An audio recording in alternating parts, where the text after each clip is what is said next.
I'd be happy to meet with him. Jordan Peterson is a phenomenon in the world today. He's a psychologist who is basically saying that you are completely responsible for your situation. You can't blame anybody else. You're not a victim. You are responsible. And particularly with men, he says basically to be a man is to take full responsibility.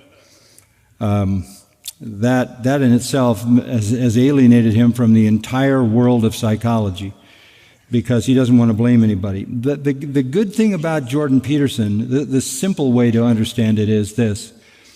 It's really helpful to tell people to take responsibility for what they are. That is a helpful reality. But by his own confession, he does not acknowledge that he believes in God or Christ or the gospel or the Bible. Again, a doctor can do good. An exercise therapist can do good on a human level.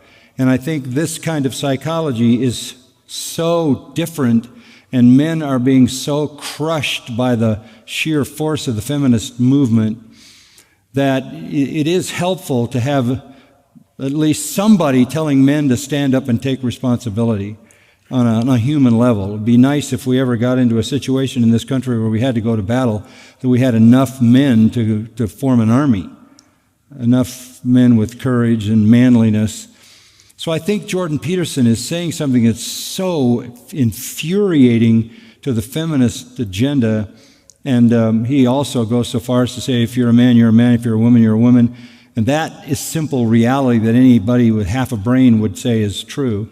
I just like the idea that he is forcing people to take responsibility for their conduct. And I think this helps us with the gospel.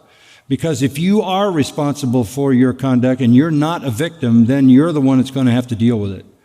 When I did, some months ago, I did a series on Ezekiel on the social justice issue. My whole point in that series was, if we turn sinners into victims, we remove them from the gospel. Because if they're all victims, if they're all categorical victims in some victim category who are not responsible for the things in their life, we're pushing them away from the primary necessity that drives people to the gospel, and that is, I'm responsible and look at the mess I'm in. Where do I go for hope?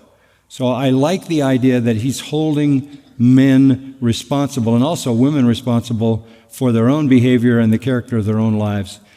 It's better than removing responsibility, which makes it harder to bring the gospel because people see themselves as victims of somebody else's behavior, not their own.